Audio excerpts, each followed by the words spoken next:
하나님께 주시는 말씀은 요한복음 2장 1절에서 12절까지 말씀입니다.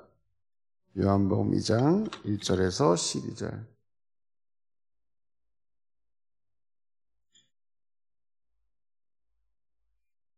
네, 같이 한 목소리로 함께 봉독하시겠습니다.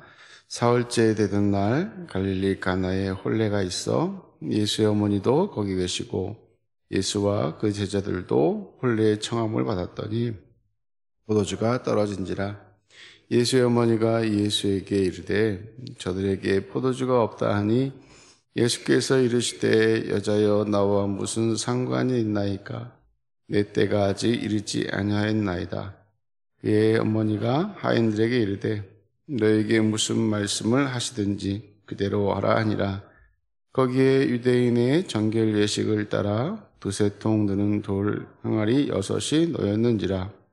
예수께서 그들에게 이르시되 항아리에 물을 채우라 하신즉 아귀까지 채우니 이제는 떠서 연회장에게 갖다 주라 하심에 갖다 주었더니 연회장은 물로 된 포도주를 맛보고도 어디서 났는지 알지 못하되 알더라. 연회장이 신랑을 불러 말하되 사람마다 먼저 좋은 포도주를 내고 취한 후에 나신 것을 내거늘 그대는 지금까지 좋은 포도주를 두었도다 하니라.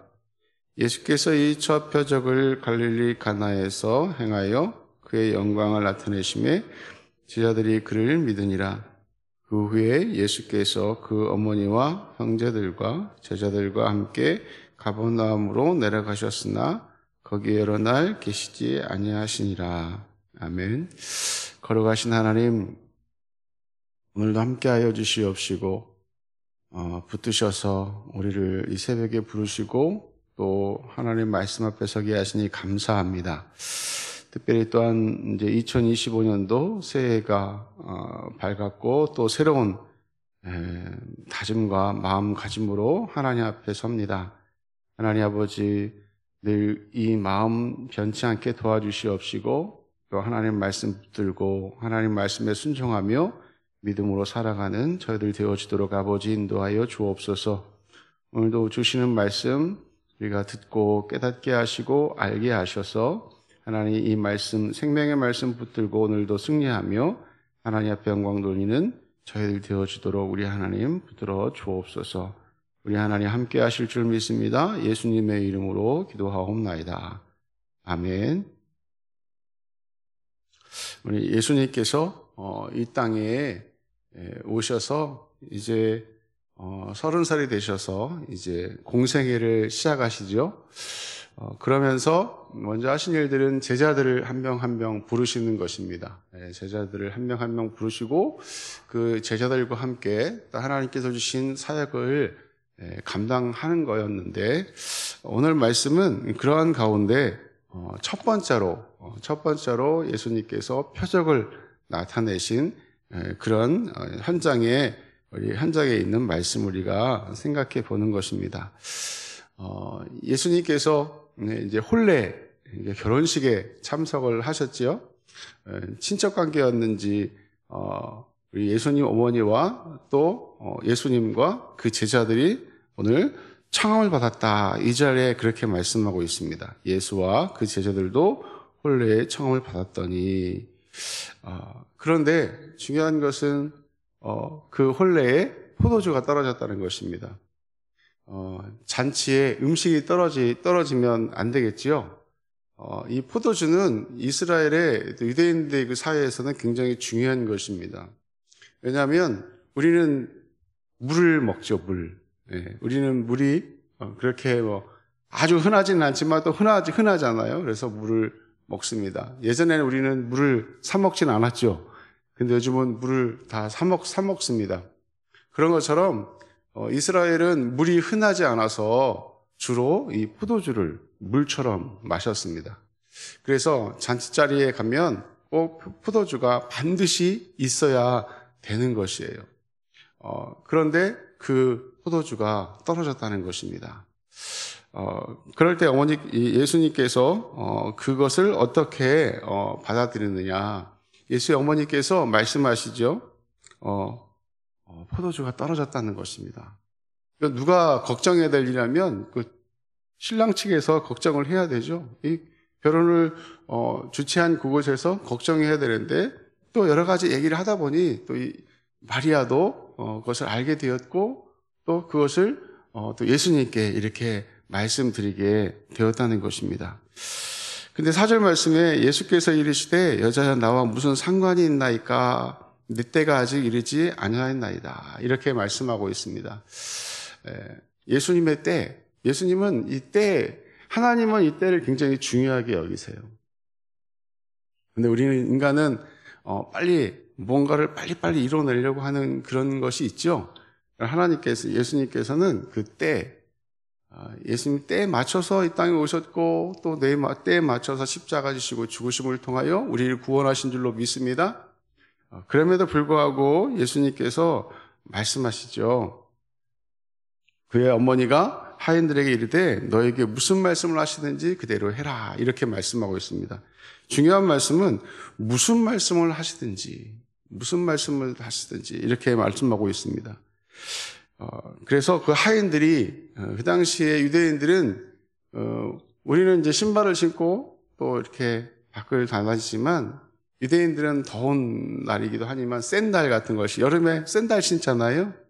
네, 샌들 신는데 지금 우리는 뭐 흙바닥이나 이런 게 아니기 때문에 많이 더러워지지는 않지만 이스라엘은 이렇게 모래, 흙이어서 이렇게 다니다 보면 먼지가 나고 발이 더러워져요.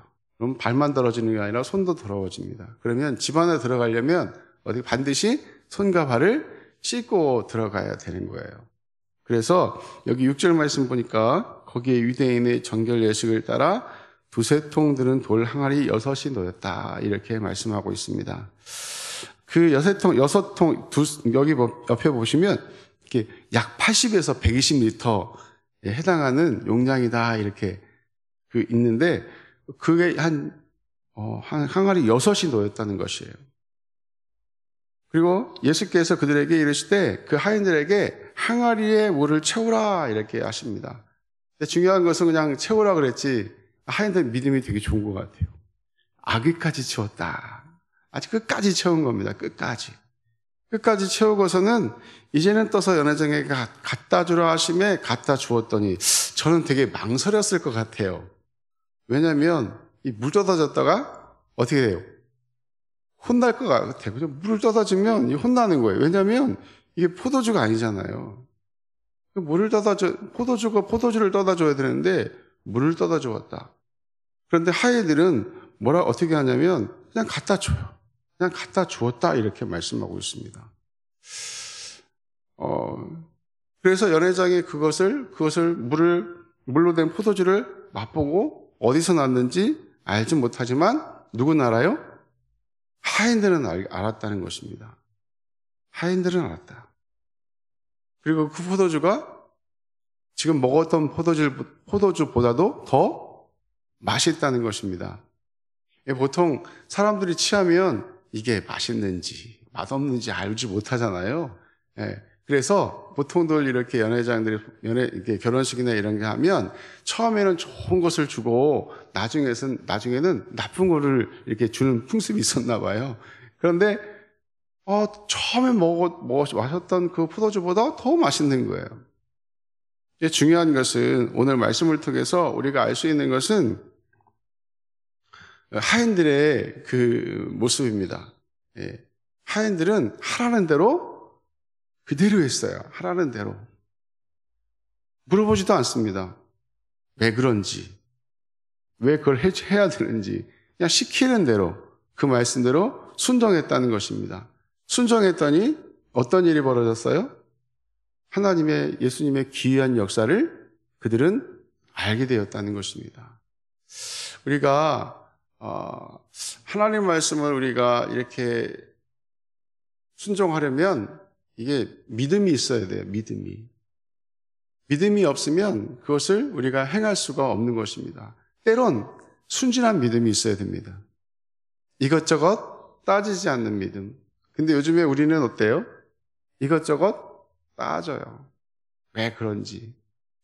제가 서울에 있을 때 서울에 다니던 교회 목사님이 늘 하시던 말씀이에요. 그냥 그대로 한번 해봐. 그대로 한번 해봐. 이런 말씀들을 많이 하셨어요. 왜 그랬냐면 자꾸 따져요. 왜 그걸 내가 왜 해야 돼요? 근데 우리가 그 말씀을, 하나님 말씀을 우리가 믿음으로 받고 순종하면 무엇을 보냐면 기이한 일을 보는 것입니다. 우리가 생각지 못한 일들을 보게 되는 것입니다. 이 하인들도 마찬가지죠. 물이 변해서 포도주가 된 것은 누구만 알아요? 하인들만 아는 거예요. 거기 있는 사람들은 이게 물이 포도주가 됐는지 알지 못하는 것입니다. 그래서 예수님께서 이렇게 말씀하세요. 11절에 예수께서 이 표적을 갈릴리 가나에서 행하여 표적 그의 영광을 나타내심에 제자들이 그를 믿었다. 이 하인들과 제자들과 예수님 어머니 마리아만 그것을 아는 것이에요. 그리고 예수님께서 나는 하나님의 아들이심을 나타내 보이신 것입니다. 예수님께서 이 땅에 어떤 분으로 오셨는지를 보여준 거예요. 다른 많은 사람들은 그냥 예수님은 친척 중에 한 사람, 여기 참여한 사람 이 정도로 알지만 하인들은 예수님은 기이한 분이야. 뭔가 우리와 다른 분이야. 적어도 메시아라고는 생각하지 않았을 줄 모르지만 예수님은 뭔가 우리와 다른 분이야. 이것을 나타내는 것입니다. 근데 그것을 보여주어도 믿지 못하는 사람들도 있지요. 근데 여기 보니까 믿었다. 제자들이 또 그들을 믿었다. 하인들도 그렇게 생각하지 않았겠습니까? 우리도 하나님 말씀을 우리가 이렇게 보시면 이해가 돼요, 안 돼요? 이해가 되세요? 이해가 되면 이상한데 하나님 말씀은 이해하는 것이 아니에요. 믿는 것입니다. 하나님 말씀을 자꾸 이해하려고 그러면 도무지 이해할 수가 없어요. 그래서 신학자들이 성경에 이해가 안 되는 걸 자꾸 빼려고 그랬어요. 빼려고. 근데 그것을 행하지 못하시는 하나님은 우리가 믿을 이유가 없어요. 하나님이 세상의 모든 만물을 창조하셨다. 사람 죽은 자를 살리셨다. 무리를 걸으셨다. 이게 이해가 됩니까? 이해가 안 돼요. 그러나 그것을 믿음으로 받는 것입니다. 그것이 진정한 믿음인 거예요. 신학자들이 예수님께서 무리를 걸으셨다는 건 그냥 무리를 걸은 게 아니라 멀리서 보면 갈대밭을 걸었는데 갈대들이 막 있는데 이렇게 물 옆을 지나갔는데 물 위를 걸은 것처럼 보였다. 이렇게 막 해석도 해요. 신학자들 중에 잘못된 사고를 가진 신학자들이. 그러나 무리를 못 걷는 예수님은 우리가 믿을 이유가 없어요. 그러나 예수님은 무리를 걸으신 줄로 믿습니다. 죽은 자를 살리시는 분이 예수님이신 거예요. 물로 포도주를 만드시는 분이 예수님이신 거예요. 그 예수님이 우리를 위하여 이 땅에 오셨고 십자가 지시고 죽으셔서 우리를 영원한 죄로부터 구원하여 주신 분인 줄로 믿습니다. 우리가 믿음으로 받고 순종하면 하나님의 기이한 일을 보는 거예요. 근데 오늘도 뭐가 자꾸 나와요? 우리의 경험과 우리의 지식과 우리의 생각들이 자꾸 그 믿음을 덮어버려요. 오늘도 우리에게 여러 가지 것들을 우리가 경험하게 될 것입니다. 그럴 때마다 우리의 믿음이 그것을 능히 이겨야 될 줄로 믿습니다. 하나님 말씀하시면 그대로 믿음으로 받고 순종하는 저희들이 될 때에 하나님의 기이한 일을 보게 되는 것이에요. 예수님께서 하나님의 아들이시고 그분이 이런 이적과 기적을 표적을 행하시는 분임을 우리가 믿게 되는 것입니다. 오늘도 이 말씀처럼 이 하인들처럼 하나님 말씀하시면 그대로 순종하여 하나님의 귀한 이적과 기적을 맛보는 저와 여러분 되어야 될 줄로 믿습니다. 그래서 서로에게 그것이 간증이 되는 거예요. 그것이 우리 믿음이 한 단계 한 단계 또한 업그레이드 되는 것입니다. 근데 그게 쉬워요, 안 쉬워요? 쉽지가 않습니다. 그래서 어떤 분이 이런 말씀을 덮어놓고 믿어보자. 그렇게 말씀하시는 분도 있어요. 어찌 보면 그게 맞아요. 근데 자꾸 우리가 막 여러 가지 생각들 속에서 우리가 자꾸 하나님을 내 머릿속에 가둬두려고 하는 그런 어리석음을 범할 때가 참 많이 있습니다. 오늘도 오늘 말씀처럼 우리가 믿음으로 받고 순종하여 하나님께 영광 돌리는 저와 여러분 되기를 예수님의 이름으로 간절히 축원합니다.